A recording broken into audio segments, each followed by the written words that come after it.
எல்லோருக்கும் வணக்கம். என் லைஃப்பில் இந்த மாதிரி ஒரு பெயின்ஃபுல்லான ஒரு சுச்சுவேஷனை நான் ஃபேஸ் பண்ணதே கிடையாது. மனசு முழுக்க வலி வலி மட்டும்தான்.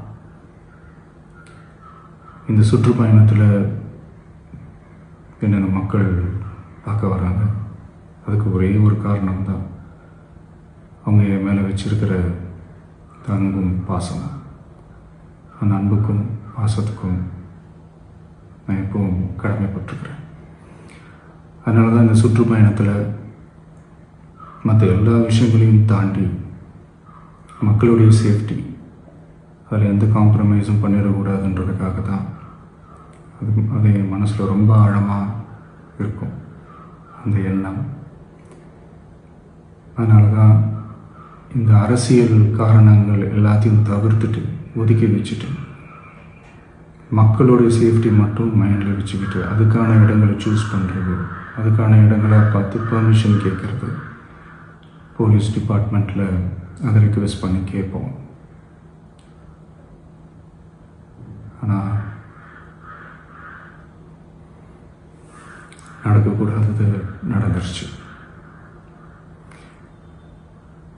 ஆனால் மனுஷன் தானே, அந்த நேரத்தில் அத்தனை பேர் பாதிக்கப்பட்டு இருக்கும்போது எப்படி அந்த ஊரை விட்டுட்டு என்னால் கிளம்பி வர முடியும்? நான் திரும்ப அங்கே போகணும்னு இருந்துச்சுன்னா அதை ஒரு காரணம் காட்டி அங்கே வேறு சில பதட்டமான சுச்சுவேஷன்ஸ், வேறு சில அசம்பாவிதங்கள் அந்த மாதிரி எதுவும் நடந்துடக்கூடாதுன்றதுக்காக தான் நாங்கள் அவாய்ட் பண்ணோம். இந்த நேரத்தில் சொந்தங்களை இழந்து தவிக்கிற அத்தனை குடும்பங்களுக்கும் என்னுடைய ஆழ்ந்த இரங்கலை தெரிவிச்சுக்கிறேன். எனக்கு தெரியும், என்ன சொன்னாலும் இது ஈடேயாகாதுன்னு எனக்கு தெரியும். ஹாஸ்பிட்டலில் ட்ரீட் பண்ணிகிட்ருக்கிற எல்லாருமே சீக்கிரமாக க்யூர் ஆகி வரணுன்றதை இந்த நேரத்தில் நான் வேண்டிக்கிறேன். கூடிய சீக்கிரமே உங்கள் எல்லாரையும் நான் சந்திக்கிறேன். இந்த நேரத்தில் எங்களுடைய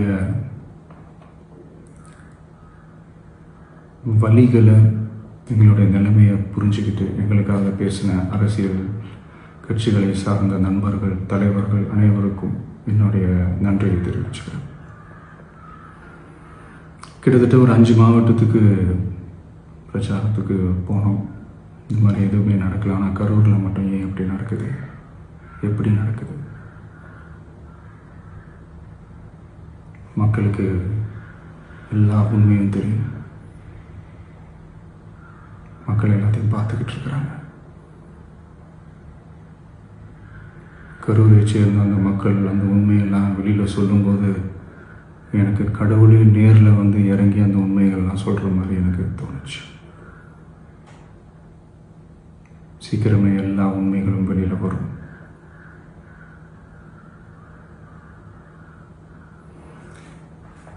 எங்களுக்கு தரப்பட்ட இடத்துல நாங்கள் போய் அந்த ஸ்பாட்டில் நின்று நாங்கள் பேசிட்டு வந்தோம். அதை தாண்டி எந்த தவறும் எங்கள் சைடில் நாங்கள் எதுவுமே செய்யலை.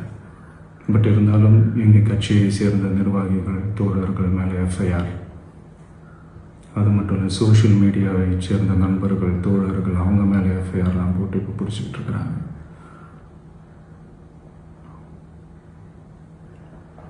சிஎம் சார்,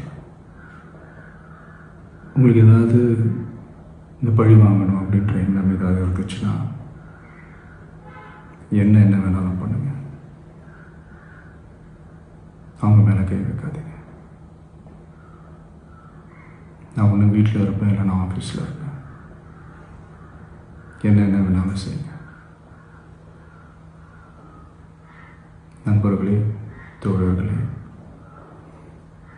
நம்மளோட அரசியல் பயணம் இன்னும் ஸ்ட்ராங்காக, இன்னும் தைரியத்தோட கண்டினியூ ஆகும்.